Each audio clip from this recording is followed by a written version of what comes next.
Amen. Amen. Amen. Le sang de Jésus. Le sang de Jésus. Le sang de Jésus. Le sang de Jésus. Le sang de Jésus. Le sang de Jésus. Dans le puissant nom de Jésus, nous avons prié. Amen. Amen. Amen. Bien-aimés dans le Seigneur Jésus-Christ, bonjour ou bonsoir, suivant le temps qui se passe là où vous êtes maintenant.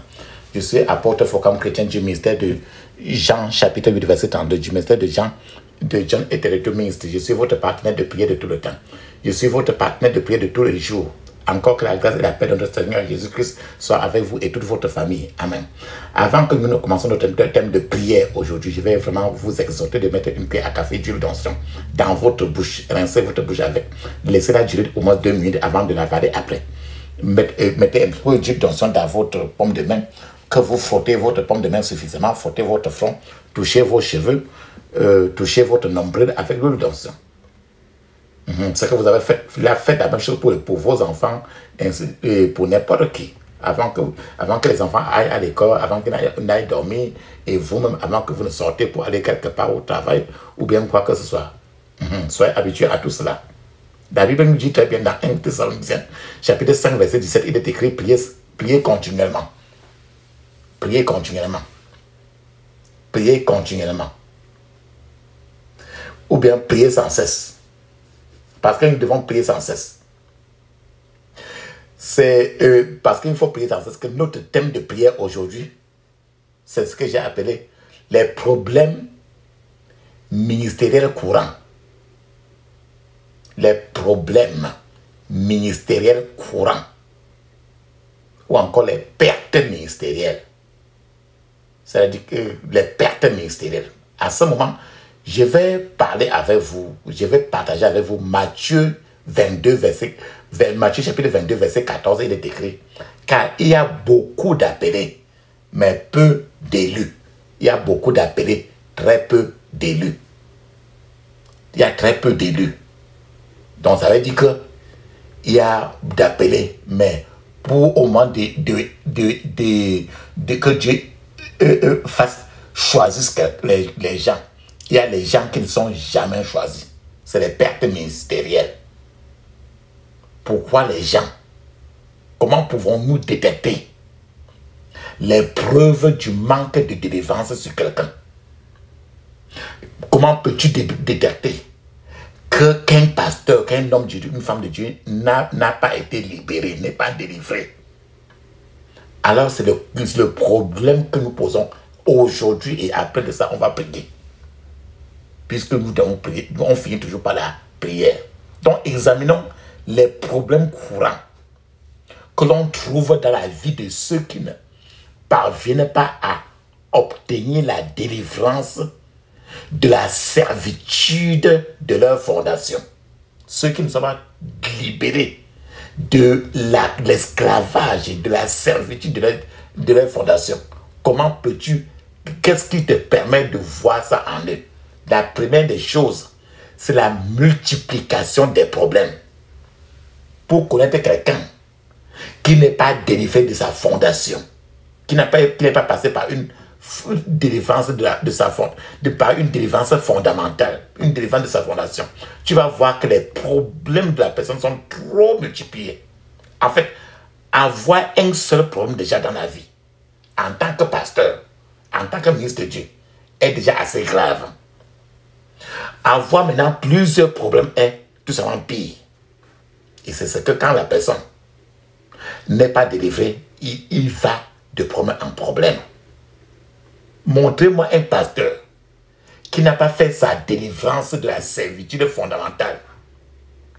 Et je vous montrerai un pasteur dont la vie attire tous les problèmes qu'on peut imaginer.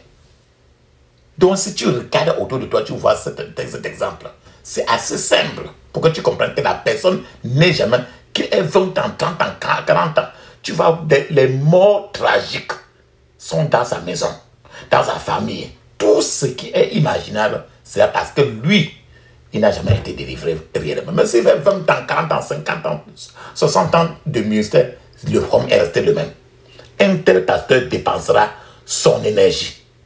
Il va dépenser son temps, ses ressources à lutter contre les problèmes, au lieu de s'impliquer de manière significative dans l'œuvre du ministère. Mais il sera au contraire en train de lutter les problèmes parce que les problèmes viennent, il veut contrecarrer les problèmes qui ne finiront jamais. Parce que les démons de la génération partenaire et maternelle sont en train de le contrecarrer et par lui-même, il ne peut rien. Donc si votre vie, papa, maman, a continué à attirer des problèmes, cela montre que vous n'avez pas été libéré de la servitude fondamentale, de la servitude imposée par la fondation de votre vie. Les pasteurs qui tombent dans cette catégorie ont des problèmes financiers, par exemple. Si tu vois un pasteur qui a trop de problèmes financiers, trop, sache que sa fondation est toujours intacte. Et les démons de ça sont en train de dire qu'on va te montrer. Les pasteurs qui ont des problèmes de famille, le foyer, tous les désastres sont dans son foyer. C'est les mêmes. Les pasteurs qui ont des problèmes de santé du part et d'autre, des problèmes chroniques de santé. Parce qu'ils ne sont pas délivrés de leur fondation. Les pasteurs qui ont des problèmes spirituels très avancés. C'est parce que leur fondation, ils ne sont pas délivrés de leur fondation. Les pasteurs qui ont des problèmes ministériels en même temps. Ça veut dire que ils ont ouvert l'église, c'est au contraire devenu vraiment un marché. Donc un tel pasteur aura le type de problème que l'on ne trouve même pas dans la vie de nombreux membres ordinaires d'une église. Donc le plus souvent tu vas voir certains pasteurs ont tellement de problèmes que tu vois même quelqu'un de la rue comme ça, il ne peut pas avoir ce genre de problème que le pasteur là a. Tout simplement pourquoi? Parce qu'il n'a jamais été délivré de sa fondation. Donc quand un problème est résolu à ce genre de personnes, quand un problème est résolu, 3 ou plusieurs autres problèmes surgissent en même temps. Le fait que le pasteur soit impliqué dans le service de Dieu ne peut pas réduire en rien la pression des problèmes qui lui sont transférés. Donc, les problèmes ne font que multiplier. Mais le fait que ça multiplie et il s'enfonce dans le travail de l'église, ça ne diminue rien jusqu'à ce que la personne abandonne d'abord ça. Il va se délivrer lui-même. Et quand il va rentrer maintenant, il va revenir maintenant en maître. Donc qu'il soit enfoncé dans le travail de Dieu n'enlève rien. Plus au contraire, Dieu n'a pas trop d'avantages là-dessus parce qu'il met sa vie lui-même en danger. Tous ces démons-là, quand il fait la délivrance, les démons des autres là viennent entrer encore sur lui parce qu'il n'est pas délibéré. Des démons de la situation paternelle et maternelle.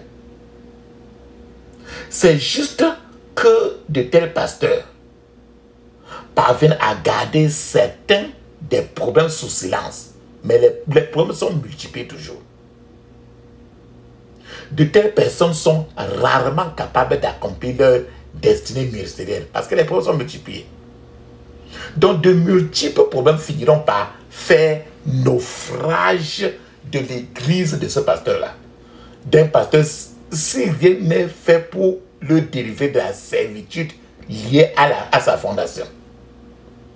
Donc si de tels pasteurs qui vont de problème en problème, si de tels pasteurs sont censés servir le Seigneur, peut-être disons que pendant 20 ou 30 ans, et si le Seigneur voulait que la personne le serve pendant 20 ou 30 ans, les vraies années productives que le pasteur là aura servi l'Éternel ne peuvent même pas être même 1 ou 2 ans. Ça ne peut pas atteindre le vrai, ce qu'il a servi. Parce qu'il va passer les 20 à 30 ans à gérer les problèmes les problèmes qui ne le servent à rien. Et de tels pasteurs passent généralement d'un problème à un autre. Et il ne leur reste plus de temps pour un véritable service chrétien. Donc si vous tombez dans cette catégorie que je viens de citer là, vous n'avez peut-être pas le temps de développer votre ministère.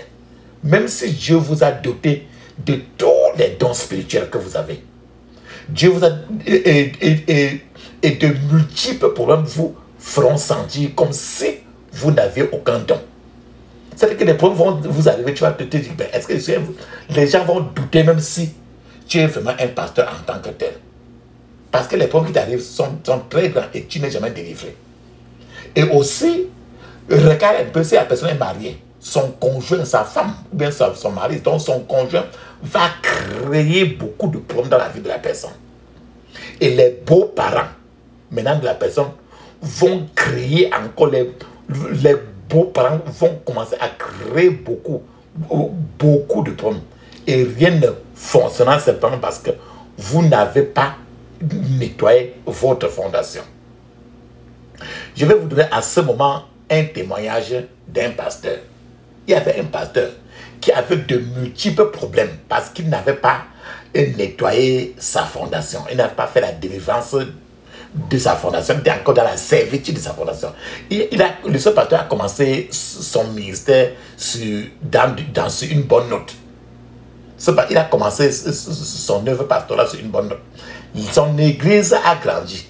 Au moment où il ne pouvait plus faire face à des problèmes qu'il y avait dans son église, ce pasteur a décidé de nommer, il a élu des anciens dans l'église.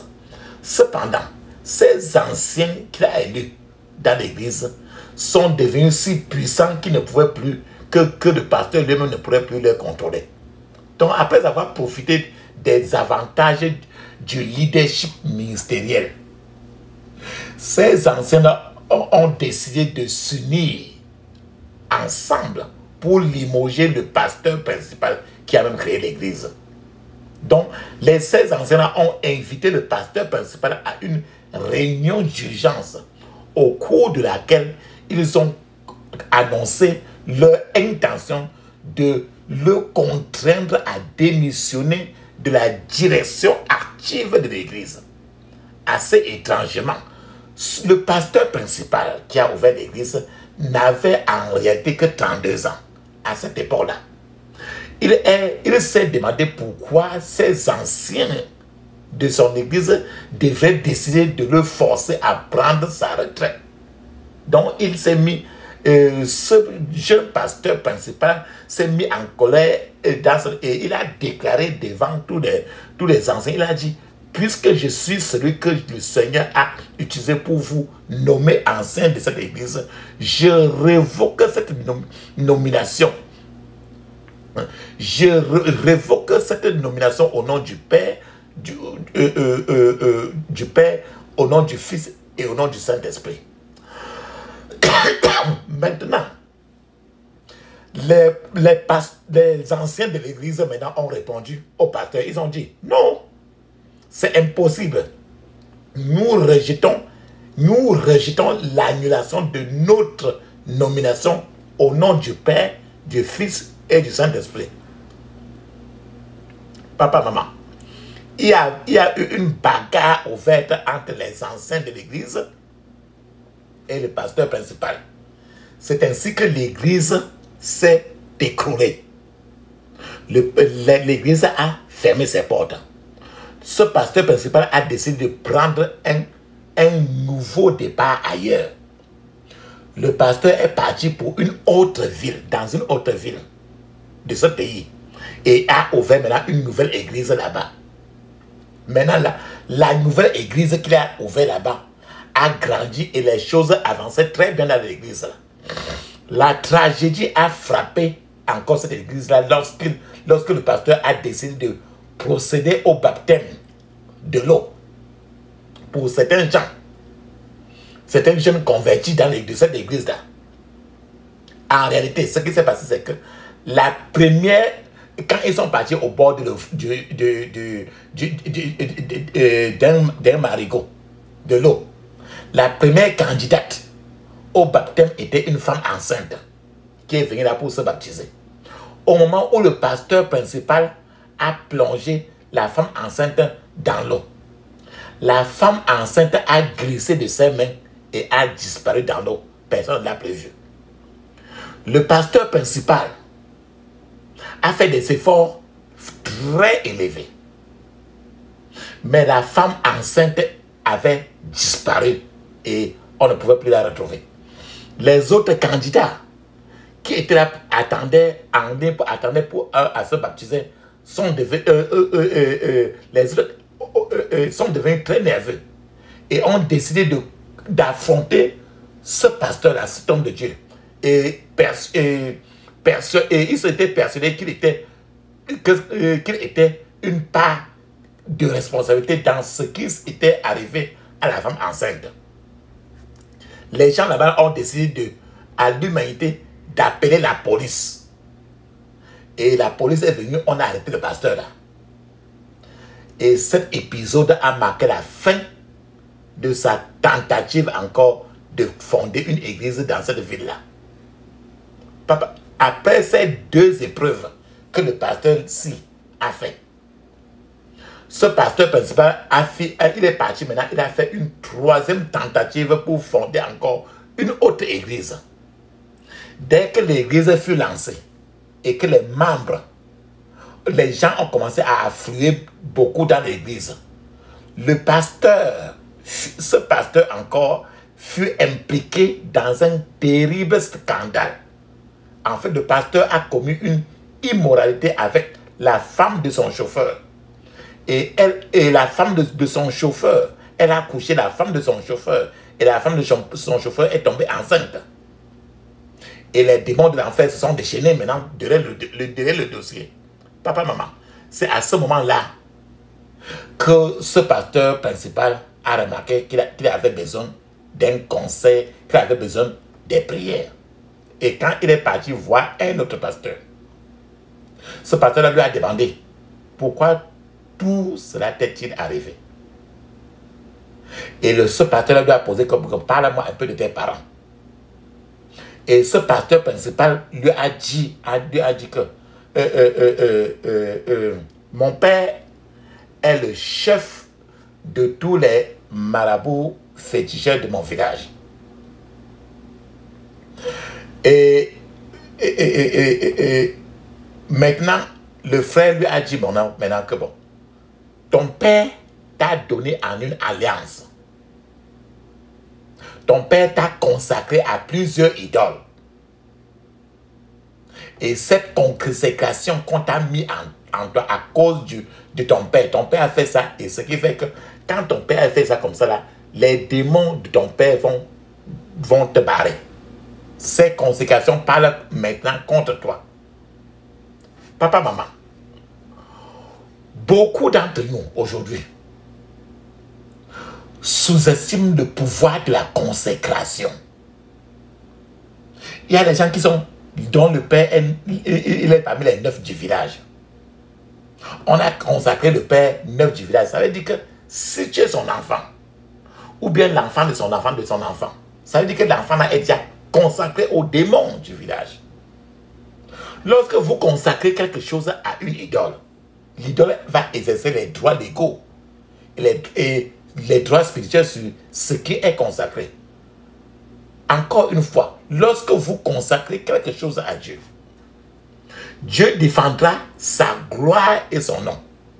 Si quelqu'un ose toucher à qui ou à ce qui a été consacré, Dieu va combattre directement le transgresseur. Par exemple, quand Jacob est venu à Bethel, et a dit que, à Bethel, il a dit, c'est la maison de Dieu, il a dormi là-bas. Et il a construit et consacré un autel à Dieu. Dieu a pris les choses en main à Bethel. Au moment où Jéroboam est devenu roi, Jéroboam a érigé un autel à Dan, D-A-N, et un autre autel à Bethel. Dieu n'a pas contesté contre l'autel que Jéroboam a fait à Dan, parce que cet endroit ne lui était pas consacré par Jacob. Dieu a contesté, a refusé. Il a combattu pour Bethel parce que Jacob avait consacré Bethel à Dieu. Au moment où Jéroboam a commencé à sacrifier à Bethel, le prophète de Juda est arrivé et a ordonné que l'autel là-bas à Bethel soit brisé en morceaux. En fait, Dieu a défendu ses intérêts à Bethel parce que Bethel avait été consacré à Dieu. De plus, si un enfant alors appelé Isaac par ses parents. Un tel enfant n'a pas d'autre choix que de servir Dieu. Si vous êtes consacré aux idoles, la puissance, les pouvoirs derrière ces idoles ne vous permettront pas d'accomplir votre ministère. Et ceux qui vous ont consacré, c'est certainement tes parents ou bien tes grands-parents, ainsi de suite. Si vous êtes le premier pasteur, par exemple, de votre famille, ou bien de votre lignée familiale, vous devez prier comme un prophète fou si vous voulez réussir dans votre ministère. Parce que votre ministère a déjà rejeté l'œuvre pastorale depuis. Et il faut creuser parce que vous êtes en train de commencer. Alors, vous devez prier vraiment comme un lion. La deuxième chose qui vous permettra de connaître quelqu'un, un pasteur qui n'a pas été délivré, c'est que, deuxième chose, l'ennemi va organiser une conférence afin de combattre le pasteur, la personne qui a ouvert le ministère-là. Le but de la conférence de l'ennemi est de démontrer sa colère pour la personne qui a envie d'ouvrir le ministère, pour ce pasteur. En fait, tes ennemis se demanderont pourquoi quelqu'un qui était auparavant dans leur camp et avec eux peut décider de combattre contre eux sans briser les liens qui existaient auparavant.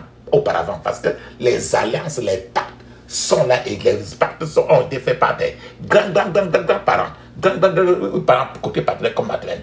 L'ennemi vous fera un dur combat. Vous serez bombardé par des puissances hostiles, les puissances du nord, les puissances du sud, les puissances de l'est, les puissances de l'ouest. Vous livrez des batailles de matin, d'après-midi et le soir. Même lorsque vous dormez même, pendant les heures de la nuit, ce seront des batailles en grande quantité. Lorsque vous rencontrez un pasteur, par exemple, qui fait face à des batailles intenses dans sa vie, vous pouvez être sûr qu'un tel pasteur est bombardé par une conférence des forces des ténèbres, des forces maléfiques. Beaucoup de pasteurs se demandent pourquoi ils vivent leur vie ministérielle comme s'ils étaient dans l'œil du cyclone. En fait, ces pasteurs livrent des batailles de l'aube au crépuscule sans se reposer à cause de leur fondation. Je vais vous donner un témoignage. Un pasteur a subi le genre de bataille que j'ai décrit aujourd'hui. Il avait été affecté à une branche de son église. Je ne sais pas ce qui n'allait pas avec ce pasteur-là. Au lieu d'affronter sa mission, de se concentrer sur sa mission ministérielle, ce pasteur a décidé d'avoir des relations de derrière avec une jeune femme de cette église-là. Ce pasteur a poussé la mission satanique qui lui avait été confiée trop loin en laissant toute l'église savoir que quelque chose de lien se passait entre lui et une jeune femme dans cette même église. En fait, je vous explique encore clairement. Si cela s'était passé de telle sorte que, par exemple, dans l'église là, si ce pasteur achetait les habits indigènes, pas les habits traditionnels pour porter, pour lui-même, le même pasteur va acheter la même aussi pour la jeune femme qui est dans cette église-là. Ce qui fait que le dimanche, quand ils se retrouvaient là, ils avaient toujours les mêmes qualités d'habits et les mêmes qualités d'habits traditionnels. Donc, pour empirer les choses, le pasteur et la dame s'habillaient tous les deux de la même façon à l'église. C'était comme si c'était l'uniforme, c'était comme si c'était un couple. La triste nouvelle alors est parvenue vite à la femme de ce pasteur. Le fait que la femme du pasteur n'était pas tout à fait brisée ou sanctifiée a aggravé la situation, cette situation qui était déjà explosive. Alors la femme du pasteur a décidé qu'elle ferait tout pour donner une leçon aux deux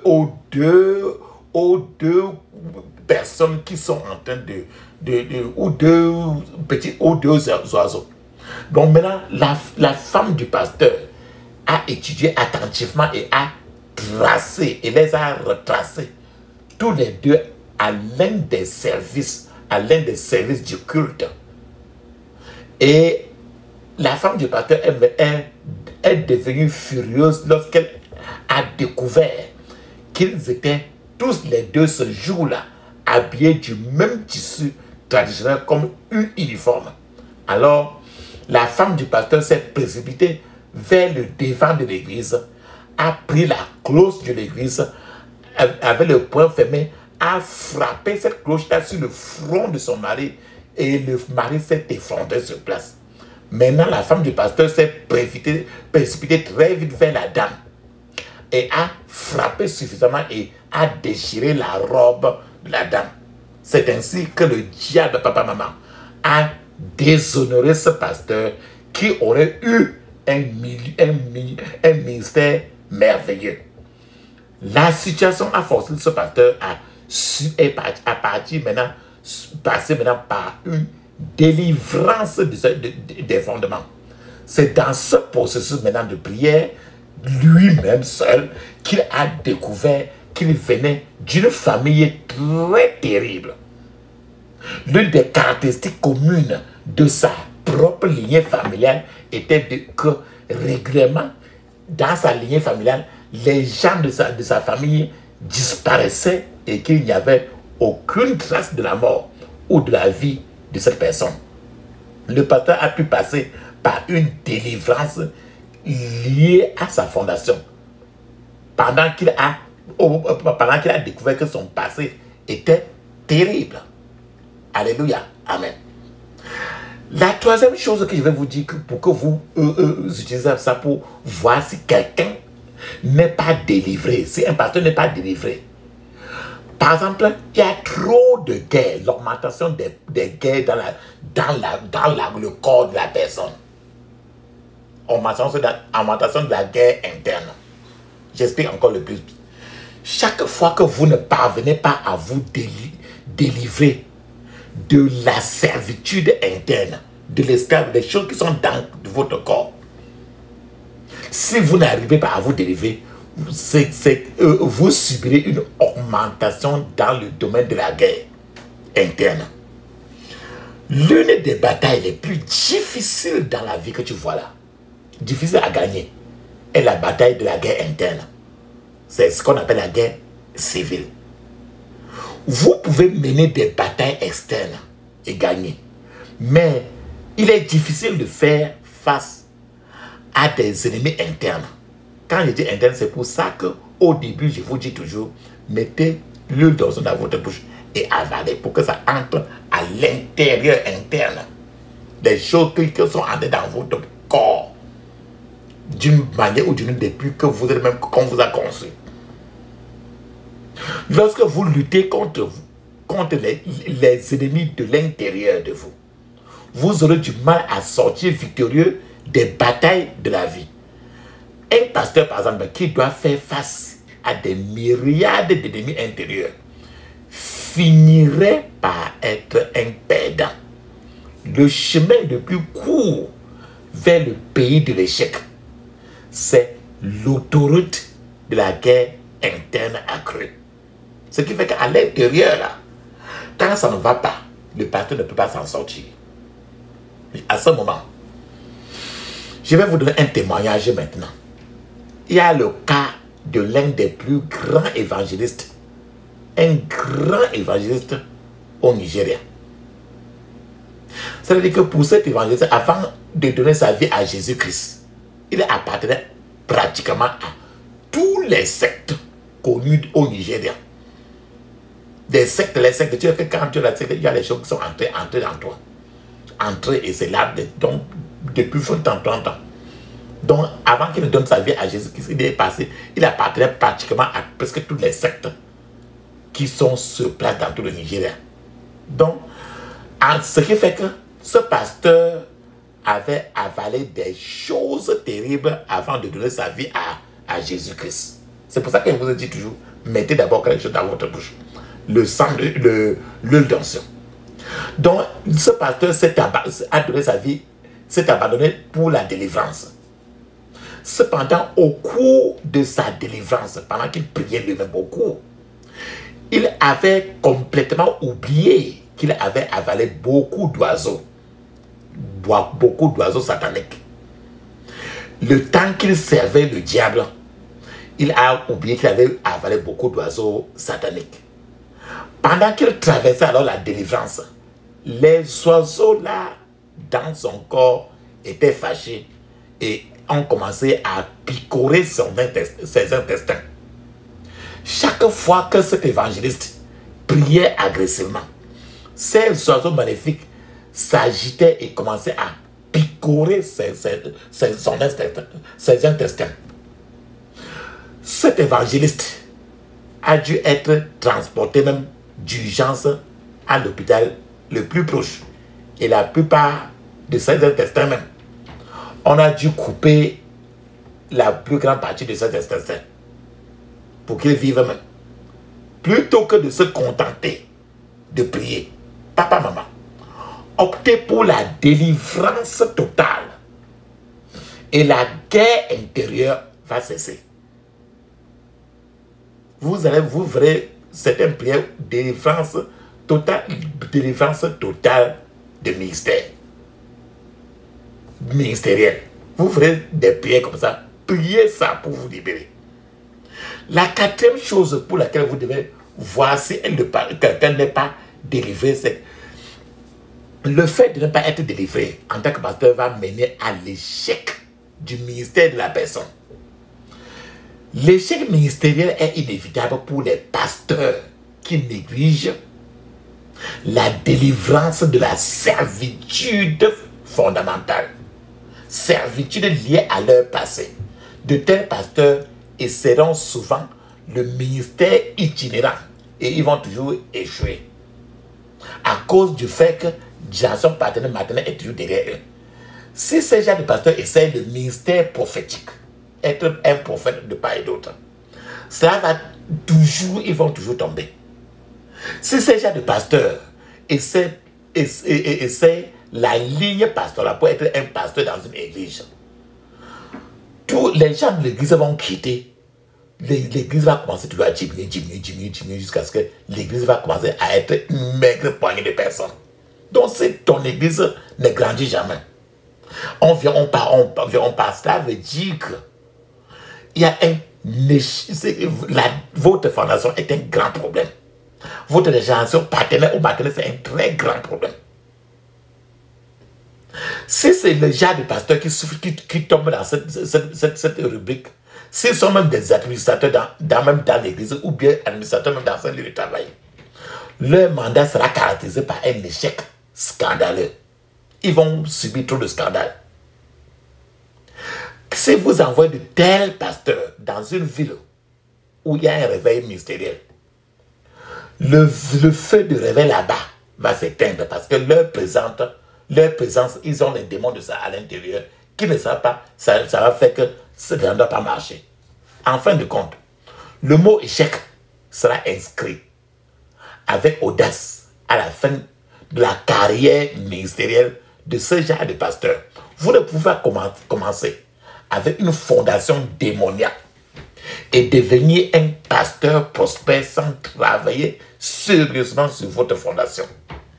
Quand on te concevait, tous les démons qui viennent de ta génération sont passés par le cordon ombilical pour entrer dans toi. Ta maman, quand il mangeait la banane, ça entrait dans ton ventre. De la même manière, le marabout qu'elle a visité, tout ce qu'on a dit là-bas, tous les incantations qu'on a fait là, c'est entré dans toi. Et elle-même aussi, elle a reçu de sa maman aussi. Donc, c'est tout la rivière satanique qui est entrée dans toi. Si vous avez découvert que vos pas ministériels sont suivis d'échecs, vous ouvrez l'église, c'est tout, ça ne tient pas. C'est une indication du fait que vous avez négligé la délivrance de la servitude fondamentale. Alléluia. Ce qui fait que quand vous entendez la prière pour la délivrance de la servitude fondamentale, N'hésitez pas, faites ça pendant plusieurs jours. Et la prière qu'on va faire aujourd'hui, faites la même chose. Pendant plusieurs jours. Alléluia, amen. Aussi, un autre indicateur pour que vous sachiez si le pasteur n'est pas délivré, c'est la moquerie de l'ennemi. Papa, maman, il est vraiment honteux que de nombreux pasteurs, ministres de Dieu, aient permis aux non-croyants de se moquer du christianisme. Lorsque le ministère de Dieu perd sa gloire et sa dignité, les non-croyants continuent à se moquer de Dieu, de toi et moi. L'absence de délivrance fondamentale conduit toujours à la moquerie de l'évangile. L'ennemi veillera à ce que le pasteur qui n'est pas délivré commette des erreurs sales qui incitera le monde à se moquer des enfants de Dieu. De nos jours, papa, maman, le monde continue de calomnier le ministère de Dieu. On a enregistré tant d'échecs que les gens pensent maintenant que l'appel ministériel même est réservé aux non-entités. C'est-à-dire que les gens croient même que l'appel ministériel est réservé aux vauriens dans la société. Frères et sœurs, souvent, lorsqu'une femme va dire, quand une femme, par exemple, il dit à ses parents qu'elle a trouvé un homme qui doit l'épouser. Et que la femme dit, par exemple, à ses parents que non, cet homme-là, c'est par exemple un pasteur. Les parents peuvent rire à gorge déployée, comme si se marier à un pasteur était la pire chose qui puisse arriver à une femme. Plusieurs parents attendent que la femme dise que j'ai trouvé quelqu'un qui va m'épouser et il a des milliards. Voilà tout ce qu'on veut écouter. Papa, maman, ne permettez pas à l'ennemi de se moquer de vous. C'est ma prière la plus profonde. Pour vous que tout pouvoir prêt à vous moquer soit déshonoré aujourd'hui au nom de Jésus. Amen.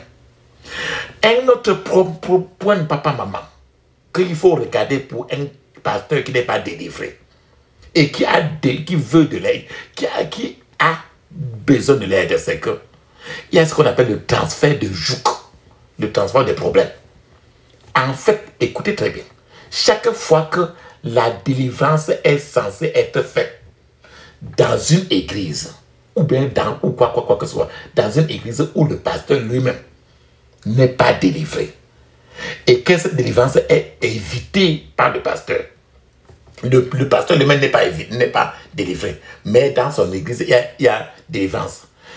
Il y aura inévitablement un transfert des jougs.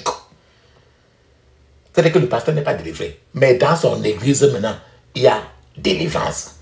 En d'autres termes, il est en train d'étendre les mains sur les gens pour prier sur eux pour qu'ils soient délivrés. Or, lui-même, il n'est pas délivré. C'est-à-dire qu'il n'est pas, au fond, devant Dieu, il n'est même pas chrétien. Lorsqu'un tel pasteur essaie de prier pour les gens, ou imposer, ou prier pour les gens, ou de mener une délivrance sur les gens, les jougs, les démons qui est dans la vie des gens seront automatiquement transférés dans la vie de ce pasteur-là. Pour que vous compreniez très bien. C'est pour ça que tu verras plusieurs pasteurs, comme il y a beaucoup de problèmes dans la fondation d'un tel pasteur. Ce pasteur-là, il n'est pas délivré des problèmes de la génération paternelle ou maternelle. Parce que quand il n'est pas délivré comme ça veut dire que tous les démons, depuis des années, sont à l'intérieur dans sa fondation. Alors, toute tentative pour ce pasteur-là de servir les autres va rebondir et conduire à la multiplication des problèmes dans la vie de la personne. C'est-à-dire que s'il prie même dans l'église pour que les démons sortent, tous les démons là vont sortir et entrer dans lui et dans toute sa maison, sa femme, ses enfants, ainsi de suite, de part et d'autre. C'est ça qu'on appelle le transfert des jougs, le transfert des fardeaux. Donc, quand il prie sur des gens comme ça, il est en train de porter des fardeaux de gens. Comme pour c'est Jésus qui doit porter. Quand il porte comme ça, il ne s'en sortira plus. Laissez-moi vous donner une illustration pratique de ce que je sens dire. Et qui est dans la Bible. Le jeune prophète qui a prié pour Jéroboam dans la Bible a invité des problèmes compliqués dans sa vie. Parce que lui, il n'était pas délivré. Mais il a prié pour Jéroboam. Et il a invité pour des problèmes terribles dans sa vie, compliqués dans sa vie. Lorsque le jeune prophète a parlé et que l'autel s'est divisé en deux, le roi est devenu paralysé pendant qu'il tentait de lutter contre l'onction de Dieu. Le roi a lancé un appel pour la restauration de sa main. Donc, Jéroboam, si ce prophète n'avait pas prié, le roi Jéroboam n'aurait eu d'autre choix que de parcourir le pays de long en large avec une main paralysée. Jusqu'à ce que maintenant, jusqu'à ce que le roi Jéroboam change maintenant pour donner sa vie à Dieu. Cela aurait amené toute la nation, tout le pays à craindre Dieu et à éviter alors par là l'idolâtrie, à comprendre que l'idolâtrie était mauvais. Par erreur, le jeune prophète a prié et la main du roi Jéroboam a été restaurée. Dieu n'était pas content de cela. Mais le jeune prophète a fini par payer cher pour cela. Je vais à cause de ça, je vais vous donner un témoignage. Parce que, pour que tu comprennes ce que ça... Il y a une année là. Un roi particulier a vraiment reçu sa dose. Un roi particulier un chef, il a reçu sa dose. Parce qu'il avait pris l'habitude de se moquer du christianisme. C'est-à-dire que le chef là, il détestait le christianisme d'une haine parfaite. Il détestait trop le christianisme. À la moindre provocation, ce roi-là, ce chef-là, se moquait de la parole de Dieu, se moquait de la Bible, se moquait de Dieu que les chrétiens servent. Il a spécifiquement déclaré qu'il effacerait le nom du Seigneur de son domaine. Bon, maintenant, la haine du chef-là envers Jésus était tellement grande. Un jour particulier, il s'est mis à ridiculiser les chrétiens. Ce roi-là s'est mis à ridiculiser les chrétiens. Et le christianisme, pendant qu'il faisait cela, il y a un homme de Dieu, Ouang Boku, l'a rappelé à l'ordre et lui a dit d'arrêter ce blasphème. Sinon, il sera immédiatement puni. Ce roi a continué à faire du bruit, à utiliser des mots infâmes contre le nom de notre Seigneur Jésus. Rappelle-toi très bien, à la mention du nom de Jésus, tout genou fléchit. L'homme de Dieu a déclaré, il a dit à ce chef-là, il a dit, j'ordonne que ta main droite et ta jambe soient paralysées maintenant en guise de punition pour avoir blasphémé le glorieux nom du Seigneur Jésus. Alors le roi a éclaté de rire. Un rire moqueur. Car quand il a fini, le roi a éclaté de rire et un rire moqueur parce qu'il n'y avait aucune réaction à l'instant de paralysie. Il n'y avait pas de réaction de la paralysie à lui. Il a commencé à rire seulement pour se moquer de cet homme de Dieu. Le roi a continué ses paroles blasphématoires. La gueule. Quelques heures plus tard, quelques heures après, pendant que ce roi-là s'apprêtait à monter dans sa voiture, lui-même maintenant, il a découvert que sa main et sa jambe droite étaient tous deux paralysés.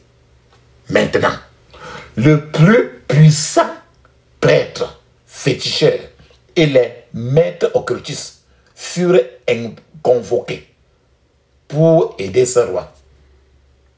La paralysie a tout persisté parce que personne ne pouvait le traiter. D'une manière ou d'une autre, on a fait savoir au roi qu'il y avait un pasteur particulier en Afrique qui pouvait prier et lui faire retrouver l'usage de sa main et de son pied.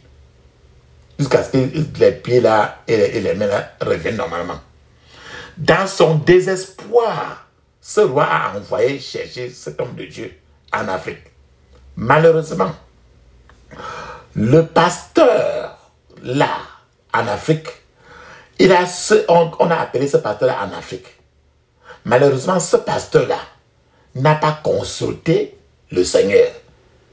Consulter le Seigneur s'il pouvait se rendre au domicile de ce roi-là afin de prier. Alors, ce pasteur s'est levé tout en pour partir. Le pasteur est parti là-bas. Il a prié pour que le roi là, il a prié pour le roi et pour que sa main et son pied paralysés soient rétablis.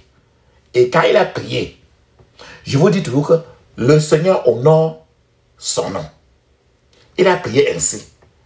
Les pieds et les mains de ce roi qui était paralysé là ont été rétablis et c'était comme ça le samedi. Ça a été rétabli le samedi et tout le monde était content, y compris le pasteur. Mais, je vous le dis très bien, le lundi qui suivait, les gens maintenant étaient rassemblés pour faire les cérémonies d'enterrement de ce pasteur. De ce pasteur. C'était le lundi qui suivait. Il y a eu donc un échange diabolique dans le monde spirituel. Parce que Dieu avait déjà refusé. Et Dieu voulait que ce roi maintienne la paralysie. Et pour revenir à lui un jour. Mais un serviteur de Dieu a pris la place sans consulter le ciel. Alors, il a porté la charge de quelqu'un. C'est pour vous dire que papa, maman, pour n'importe quoi, demandez d'abord que Dieu vous envoie. Si ce n'est pas Dieu, quittez. La vie du pasteur aurait évidemment été épargnée s'il n'avait pas prié pour un roi qui était sous un jugement de Dieu. Dieu avait déjà condamné, le roi là était déjà sous le jugement de Dieu. Et la Bible dit très bien que Jésus est celui-là qui ferme, personne n'ouvre. Il ouvre, personne n'ouvre. Donc quand il a fermé la paix dans la vie du roi, le jeune pasteur est venu maintenant pour ouvrir. Qui est Dieu? Ce genre de choses est courant dans la vie de ces pasteurs-là qui ne sont pas libérés de la servitude de leur fondation. Le plus souvent, ces pasteurs parlent parce qu'ils sont encore aveugles et sourds.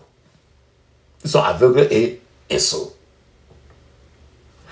Maintenant, autre chose encore qui te permettra de connaître si le pasteur n'est pas libéré de sa fondation, c'est la mort prématurée. La mort prématurée.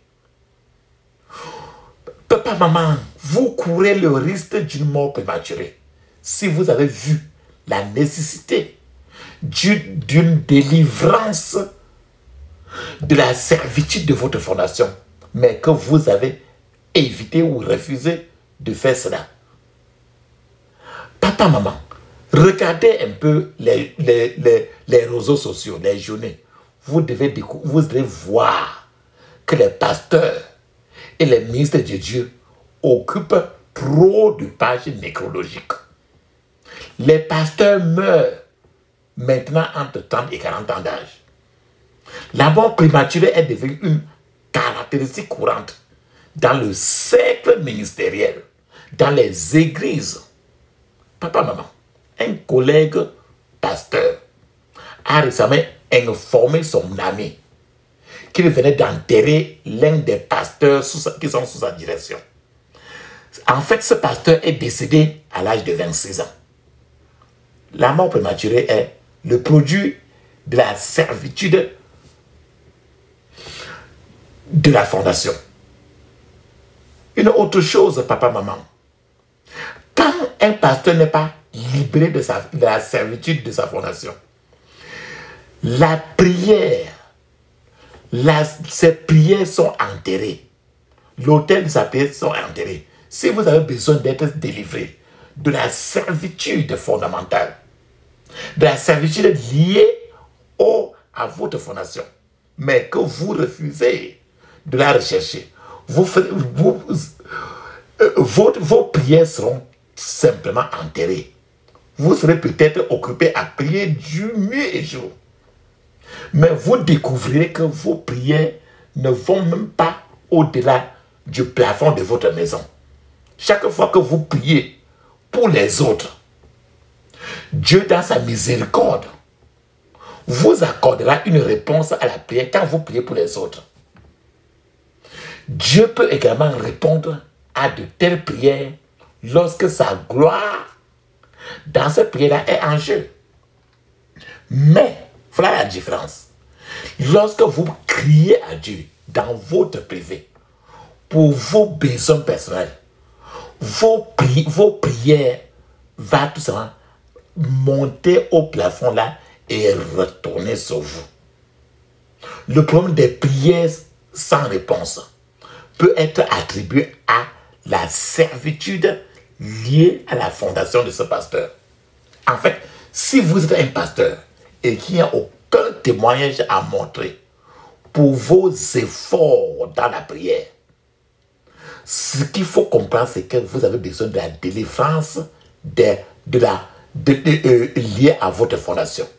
L'une des façons dont Dieu se prouve dans la vie de ses serviteurs est par des réponses instantanées aux prières. L'échec à l'autel de la prière, lorsqu'il est trouvé comme une caractéristique commune dans la vie d'un pasteur, montre que ce pasteur en question a besoin d'être délivré de la servitude liée à sa fondation. Papa, maman, l'autre chose qui te permettra maintenant de savoir si le pasteur est délivré, c'est les attaques familiales. Dans sa famille, il est trop attaqué. Si vous ne faites pas votre délivrance fondamentale, vous continuerez à subir trop d'attaques qui viennent de vos familles de part et d'autre. L'ennemi continuera à attaquer votre famille. Même lorsque vous faites des efforts désespérés pour avoir un foyer paisible, un foyer calme, ça n'enlève rien sur ce que l'ennemi sera en train de faire. La question, papa, maman, que je suis en train de vous dire maintenant, c'est que la question de la délivrance liée à votre fondation est si cruciale pour le succès du ministère que personne ne peut pas, que personne ne réussit dans le ministère quand elle est négligée. Tu n'es pas délivré de ta fondation. Ton ministère, pour que ça s'en sorte, est presque impossible. Je vous donne un témoignage. Ce n'est même pas un témoignage, je vais vous donner quelque chose pour que vous compreniez très bien ce que je suis en train de dire. Il y a un frère lui-même, il a vu le problème très sérieux. Un frère a été tellement perturbé par le taux d'échec qui sévit parmi les pasteurs, dans la vie des pasteurs. Lui, il a décidé de mener des recherches. Mais alors, cette recherche a duré 30 ans. Et jusqu'à présent, ce frère a étudié la vie de 500 pasteurs qui ont échoué ou ont vécu de vilaines tragédies dans le ministère. Des tragédies horribles dans le ministère. Ces pasteurs ont été déshonorés ou renvoyés des églises. Alors, il a étudié leur cas. Bien que la recherche soit loin d'être terminée, papa, maman, permettez-moi de partager certaines des conclusions aujourd'hui de ces recherches. Ce frère a été découvert qu'il existe, papa, maman. Il a été découvert qu'il existe un lien très fort entre votre fondation, côté paternel et maternel, et votre destinée. En d'autres termes, votre fondation que vous avez côté paternel ou maternel et maternel, détermine votre destinée. Si personne n'a jamais prospéré dans votre famille, vous devez briser tous les jougs fondamentaux avant le début de votre ministère. Je répète encore, si personne n'a jamais prospéré dans votre famille, vous devez briser tous les jougs fondamentaux, les jougs liés à votre fondation, à votre fondement, avant le début de votre ministère. Je vais vous présenter les résultats de la recherche spirituelle et qui ont été prouvés, scientifiquement testés et scientifiquement approuvés. Je vais vous donner le contexte familial dans lequel les recherches ont été faites et je vais vous donner le taux d'échec. Premièrement, par exemple, quand les pasteurs qui se trouvent être des enfants, qui se sont retrouvés être des enfants des autres pasteurs. Je répète encore, les pasteurs qui sont des enfants des autres pasteurs, le taux d'échec dans leur vie ministérielle n'a été que de 30%. Ça veut dire que 70% de réussite. 30% de chance d'échouer. De maintenant. Les pasteurs qui portent des noms de famille, les noms de famille occultes, qui portent les noms, ton nom là, là où ton nom, si ton nom n'est pas délivré. Donc, je vous ai dit que le nom de Moïse avait dit que sorti de l'eau. Et le nom de Moïse était un problème pour lui. Donc, les pasteurs qui portent des noms de famille occulte, le taux d'échec est 80% quand ils s'engagent dans le ministère pastoral ou n'importe quel. Les chances d'échouer, c'est 80% parce que leur nom eux-mêmes est déjà démoniaque. Et les chances de réussir, ce n'est que 20% jusqu'à ce qu'ils se délivrent. Maintenant, les pasteurs qui étaient des occultistes convertis, qui sont devenus maintenant des pasteurs. Ils étaient des occultistes et qui sont convertis maintenant, ils sont devenus des pasteurs. Il faut qu'ils aillent dans le taux d'échec dans la ligne pastorale est de 50%. Donc les chances, c'est de 5%. Les chances de réussir, c'est de 50%. Les chances d'échouer, c'est 50%. Jusqu'à ce qu'ils font la délivrance profonde pour s'en sortir. Maintenant, les pasteurs dont les parents étaient possédés, dont les parents sont partis chez les marabouts, les charlatans, les voyants, n'importe quoi que tu peux dire, qui étaient les grands-parents étaient les 9 notables, et ainsi de suite. Donc les pasteurs dont les parents étaient des possédés, le taux d'échec est de 85%. Donc, quand les parents sont possédés, le chèque dans ton ministère, c'est 85%. Les chances de réussir, ce n'est que 15%. Ça veut dire que quand tes parents, les grands-parents étaient des possédés, les chances que tu t'en sors dans la vie, dans ton ministère, c'est très petit. Donc, ça veut dire que l'échec, c'est 80% d'échec. Réussir, ce n'est que 15%. Les pasteurs qui sont issus des parents chrétiens, mais qui sont rien que chrétiens de nom, leur nom est chrétien. On dit que ce sont des chrétiens. Mais donc, ils sont les pasteurs qui sont issus des parents, donc qui sont chrétiens. On dit que nous sommes les chrétiens. Nous sommes les chrétiens. Voilà tout. Voilà tout. Les chances qu'ils échouent dans leur ministère, c'est 60%. 60%. Ils n'ont que 40% de passer. Ce qui fait qu'il leur faut les prières pour que le Seigneur maintenant, pour qu'ils soient élus. Ils sont appelés, mais ils ne sont pas élus. Les chances qu'ils soient élus, ce n'est que 40%. Donc, quand dans la prière, c'est maintenant, dans les prières maintenant qui peuvent être élus, sont totalement délivrés. Les pasteurs qui se sont convertis, ils étaient des musulmans, et maintenant, ils sont convertis maintenant pour devenir des pasteurs. Jusque-là, la sémence des musulmans est encore dans eux. Le taux d'échec dans leur ministère est de 60%. Le taux de réussite n'est que de 40%. Et quand ils vont faire la délivrance, les démons ne savent quitter leur génération et ils seront bien maintenant.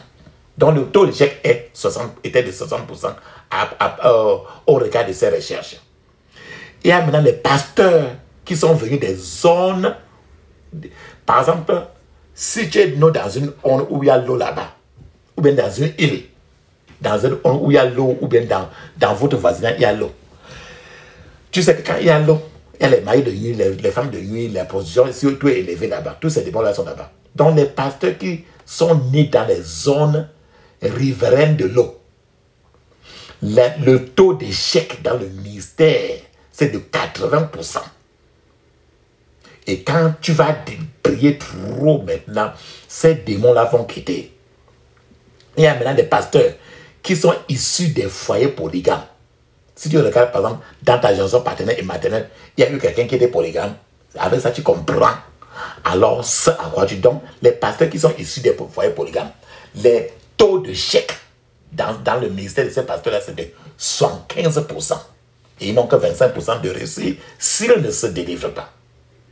Il y a les pasteurs dont les parents sont nés de nouveau. Nés de nouveau. Nés de nouveau.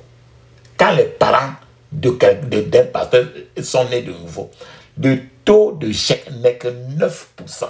9%. 9%. Le taux de réussite est le plus élevé, 91%. Il y a les pasteurs dont les parents ont servi Satan à plein temps. Comme je suis apôtre de Dieu, il y a les parents dont les pasteurs dont les parents ont servi Satan à plein temps. Le taux d'échec dans leur ministère est de 90%. S'ils ne se délivrent pas de la fondation, de leur passé. Alors, le taux de réussite, alors quand c'est 90% d'échec, le taux de réussite n'est que de 10%.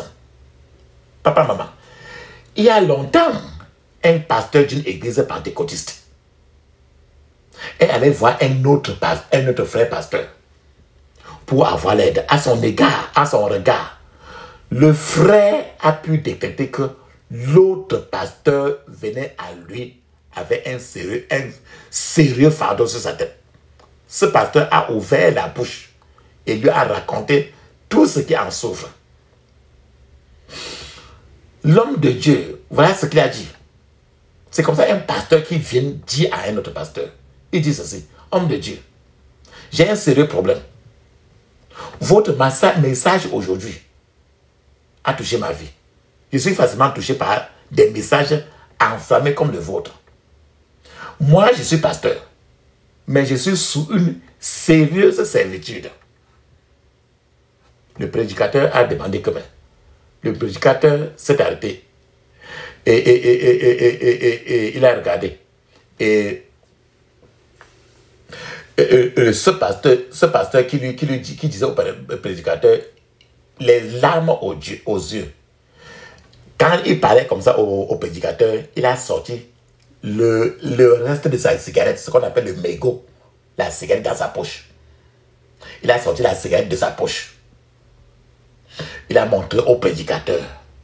Le prédicateur était tellement choqué qu'il a demandé que, mais, pasteur, vous fumez la cigarette? Le pasteur a dit oui. Papa, maman, je ne sais pas ce qui ne va pas en moi. C'est comme ça que le pasteur a dit. Le pasteur là, il a dit, je ne sais pas ce qui ne va pas en moi.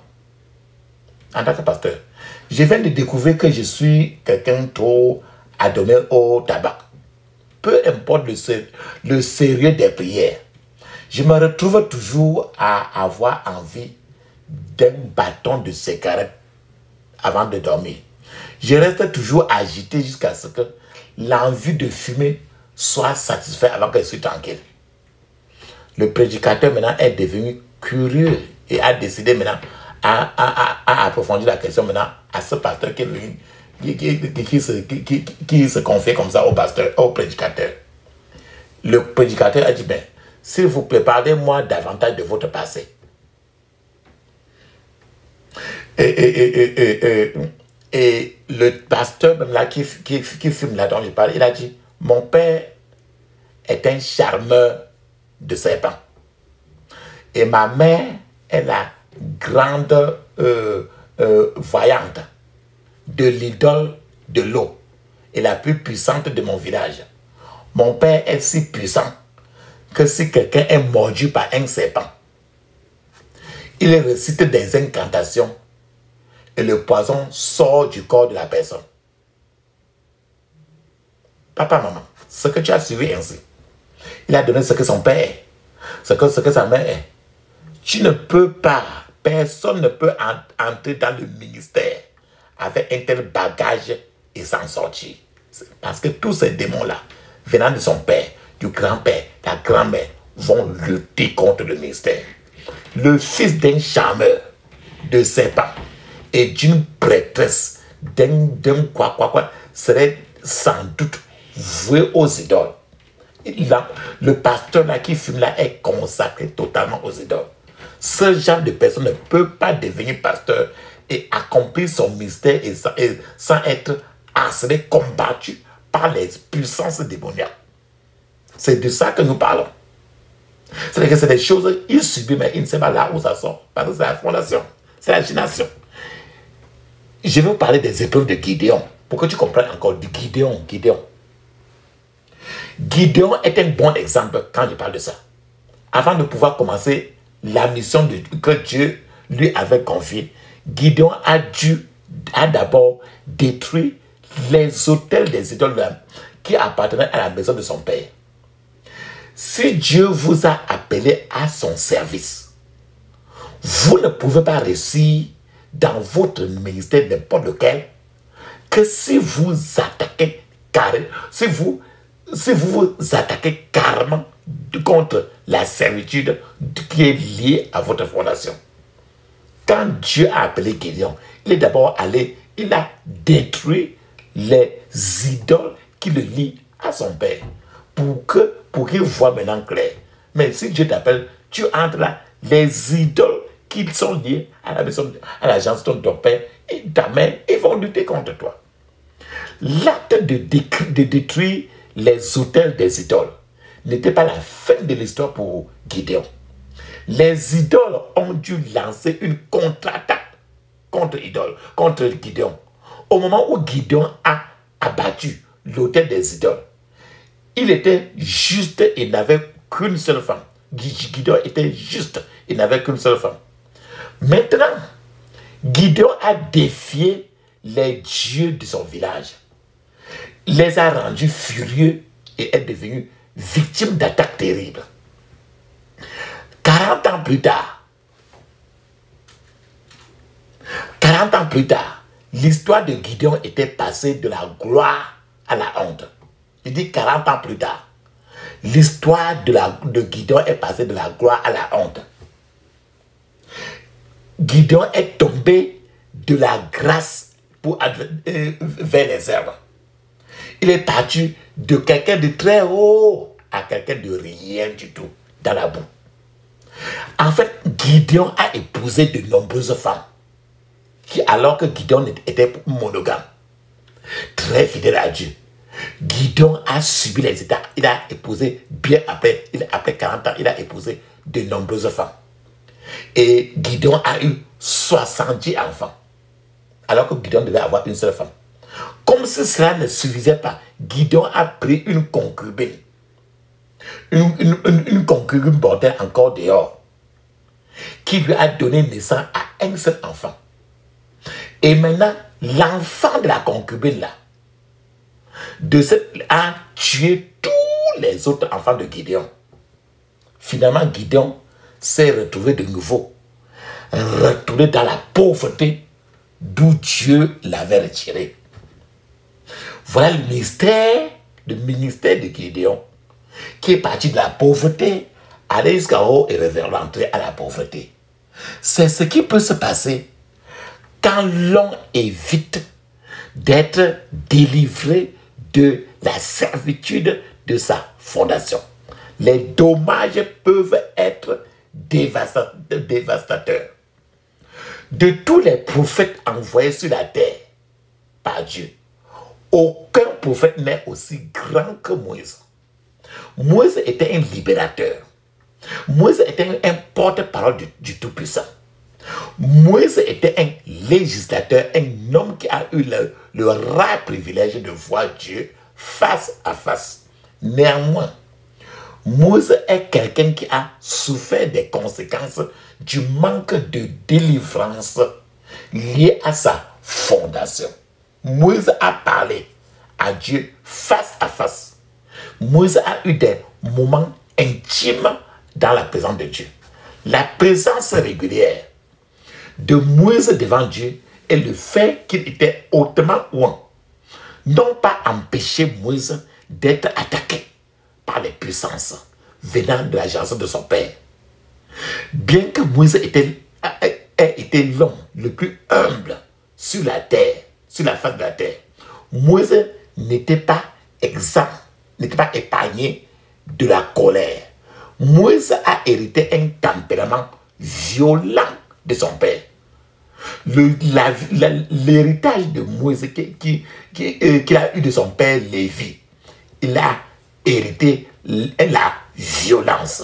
Lévi, qui était le père de Moïse, était une personne violente. Et le sang de la violence est parti sur Moïse. Lévi a tué un homme dans sa colère. Attends, je vous partage avec vous Genèse 49, de 5 à 7, il est écrit. Siméon et Lévi sont frères. Des instruments de cruauté sont dans leur demeure. Mon âme n'entre pas dans leur secret. Ne sois pas unis à leur assemblée. Mon honneur, car dans leur colère, ils ont tué un homme et dans leur propre volonté, ils ont abattu une muraille. Maudit soit leur colère, car elle a été ardente, et leur fureur, car elle a été cruelle. Je les diviserai en Jacob et je les disperserai en Israël. Voilà Genèse 49, de 5 à 7. Lévi, qui était le père de Moïse, était sous une malédiction.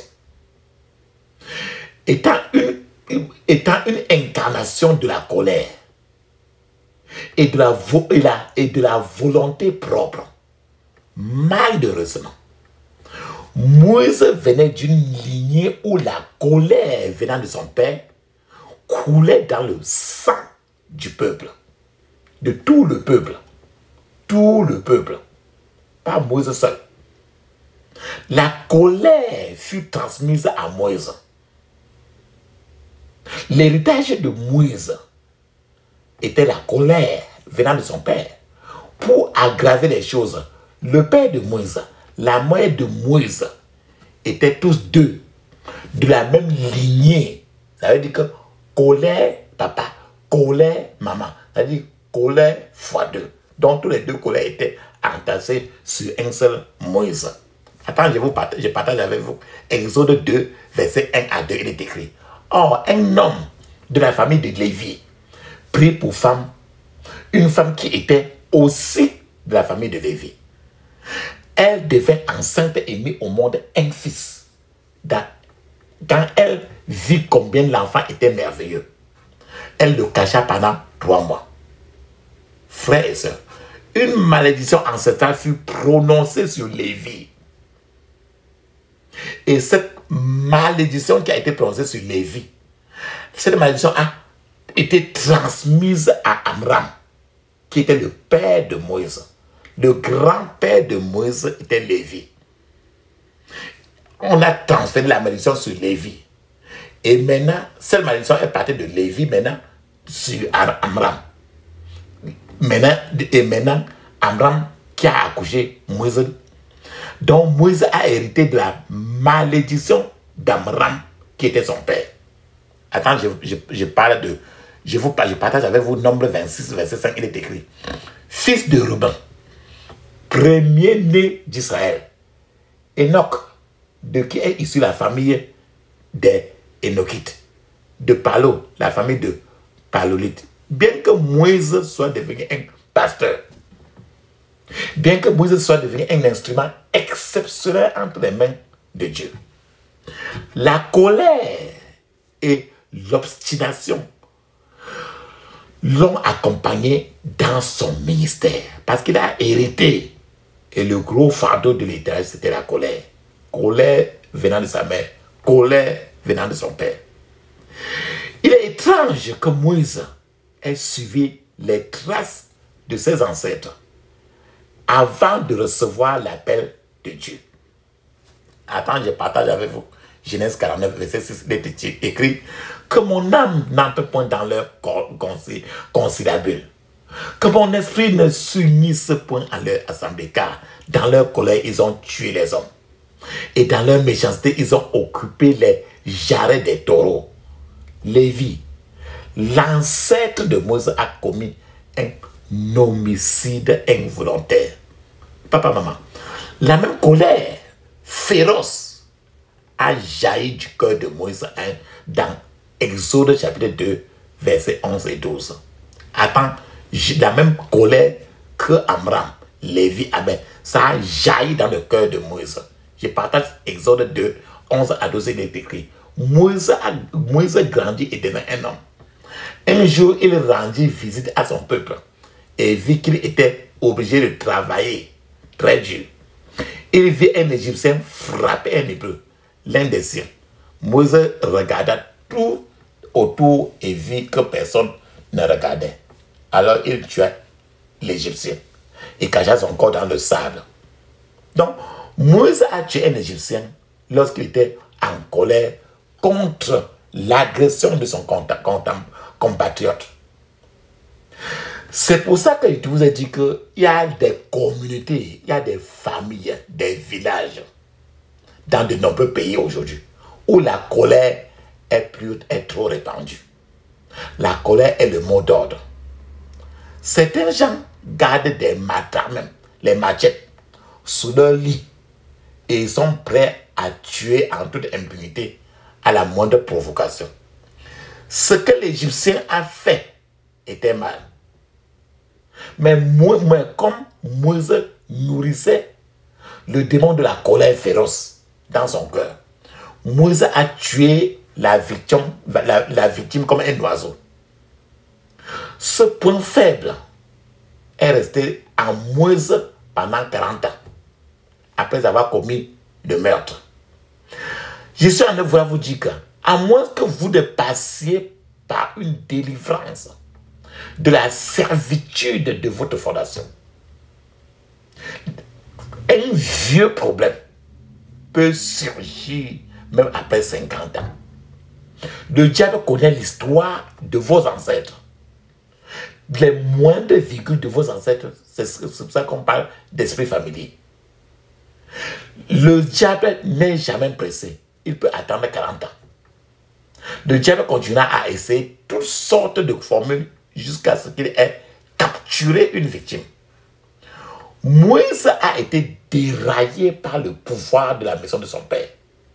Les esprits de la colère. Moïse s'est mis en colère alors qu'il était en service actif pour Dieu lui-même. Beaucoup de pasteurs aujourd'hui ont commis de terribles gaffes dans leur ministère parce qu'ils sont poursuivis par les puissances des maisons de la génération de leur père, de la maison de leur mère. Moïse a reçu une instruction simple. On a parlé à Moïse de parler au rocher. On ne l'a pas dit de frapper au rocher. Nombre 20, verset 7 jusqu'à 8, dit très bien, l'Éternel dit à Moïse, prends ton bâton, et toi et Aaron, ton frère, vous rassemblerez le peuple, parlez au rocher, qui est devant eux, et l'eau en sortira. Quand tu feras sortir l'eau de ce rocher, tu la donneras au peuple et à ses animaux. Les enfants d'Israël ont provoqué Moïse. Moïse a explosé d'une colère féroce. Au lieu de parler au rocher, Moïse a au contraire frappé 2 fois le rocher. Ce qui a constitué une violation flagrante du commandement de Dieu. Attends, je vais partager avec vous Nombre 20 de 10 à 11 de écrit. Moïse et Aaron rassemblaient le peuple devant le rocher. Moïse dit, écoutez-moi maintenant. Vous qui vous rebellez contre Dieu. Moïse leva la main et frappa le rocher 2 fois. Avec son bâton, l'eau commença à couler et le peuple et les animaux en burent. Je suis en train de vous dire, papa, maman, vous vous demanderez peut-être ce qui a poussé Moïse à agir contrairement à l'instruction de Dieu. L'esprit de colère qui résidait dans le cœur, dans ce cœur de Moïse, un cœur était hérité. La Bible nous dit dans le psaume 106 de verset 2 et verset 33, il dit, qui saura dire tous les exploits de l'Éternel? Qui saura publier tous les louanges dont il est digne? Ils l'ont si vivement exaspéré qu'il s'est mis à parler sans réfléchir. Le diable connaît la faiblesse de votre lignée ancestrale. Le diable ciblera toujours sa provocation sur votre zone de vulnérabilité. Satan garde son joker pour le meilleur moment. Tu connais le joker de la carte là, non? Satan garde toujours son joker pour le dernier moment, pour le meilleur moment. Le Satan fera sortir son joker au moment le plus important. Mais si vous avez été entièrement délivré de la servitude de votre fondation, Satan ne pourra pas vous attaquer. Si l'onction de colère pouvait couler des ancêtres de Moïse pour malmener le ministère de Moïse, l'onction familiale et qui est négative peut détruire le ministère de n'importe quel pasteur. Moïse n'a pas pu atteindre la terre promise.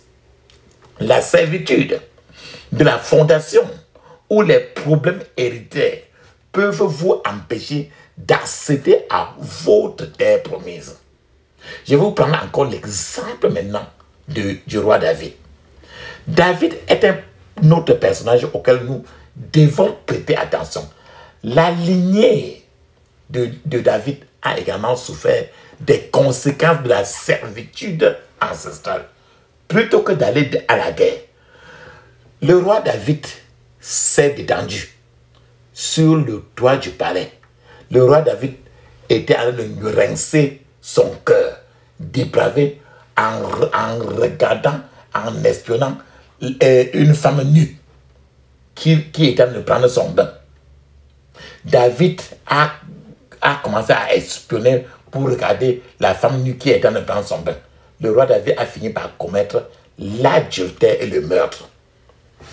Je vais partager avec vous 2 Samuel, chapitre 11, verset 1 à 4. Il est écrit, l'année suivante, au temps où les rois se mettaient en campagne, David envoya Joab avec ses serviteurs et tout Israël pour détruire les fils d'Amon et pour assiéger Rabat. Mais David resta à Jérusalem. Un soir, David se leva de sa couche et comme il se promenait sur le toit de la maison royale, il aperçut de là une femme qui se baignait et qui était très belle de figure. David fit demander qui était cette femme et on lui dit, n'est-ce pas Bathsheba, fils d'Eliam, femme d'Uri de Étienne? Et David envoya les gens pour la chercher et elle vint vers lui et il coucha avec Bathsheba. Après s'être purifiée de sa souillure, elle retourna dans sa maison. Frères, l'incident que je viens de décrire est encore aujourd'hui source de troubles en Israël. Regarde ce que Dieu dit à David à cause il a dit ça dans 2 Samuel chapitre 12, 9 à 12, il est écrit, pourquoi donc as-tu méprisé la parole de l'Éternel? C'est Dieu qui dit comme ça à David. Pourquoi donc as-tu méprisé la parole de l'Éternel en faisant ce qui est mal à ses yeux? Tu as frappé de l'épée Uri, le Héthien. Tu as pris sa femme pour en faire ta femme. Et lui, tu l'as tué par l'épée. des fils d'Amon. Maintenant, l'épée ne s'éloignera jamais de ta maison. Parce que tu m'as méprisé et parce que tu as pris la femme du riz de Étienne pour en faire ta femme. Ainsi parle l'Éternel. Voici, je vais faire sortir de ta maison le malheur contre toi. Et je vais prendre sous tes yeux tes propres femmes pour les donner à un autre qui couchera avec elle et à la vue de ce soleil. Car tu as agi en secret.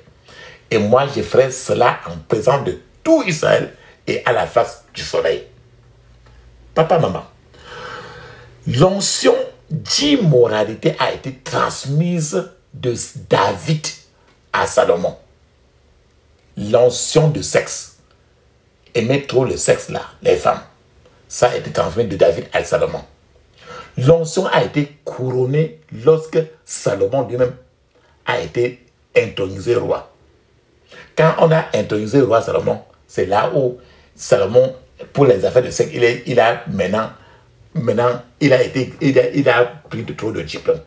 Salomon est devenu roi et a battu tous les records existants dans le domaine de femmes, de mariage.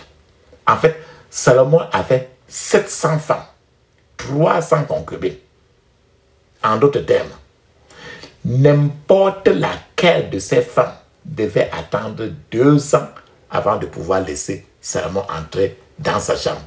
À la fin de la journée, Salomon s'était installé dans le pays de la pauvreté. Salomon, qui était tellement riche, a déménagé pour aller s'asseoir maintenant dans le pays de la pauvreté. Le record de Salomon était tellement stupéfiant dans le domaine de l'accumulation de femmes.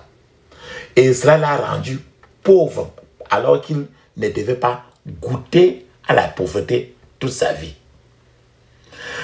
Salomon a épousé tellement de femmes que ses ressources personnelles ainsi que celles de son pays ont été gaspillées. Au moment où Salomon avait régné à mi-chemin de son royaume, Salomon a commencé à distribuer déjà même les villes à la nation d'Israël pour payer ses dettes. Le fait que Salomon était extrêmement sage et doué en administration ne l'a pas empêché d'être victime de la servitude de sa fondation. La question que je voulais vous poser, papa, maman, savez-vous que les discours qu'en tant que pasteur, les discours de motivation que vous donnez à quelqu'un ne peut délivrer personne de la servitude de sa fondation? Pendant que les pasteurs sont occupés à donner des prédications de motivation, des prédications qui sont bons à suivre, les membres de son église sont occupés à lutter, à souffrir sous la servitude de leur génération. Quand la servitude ancestrale est à la base de la vie de quelqu'un, aucune méthode moderne ne pourra améliorer la situation de la personne. La délivrance est la nécessité du moment pour n'importe quel homme de Dieu, femme de Dieu. La confession positive, la mise en scène religieuse que tu peux voir là, l'affichage des qualités d'affection dans les formes de discours ne peuvent jamais remplacer la délivrance.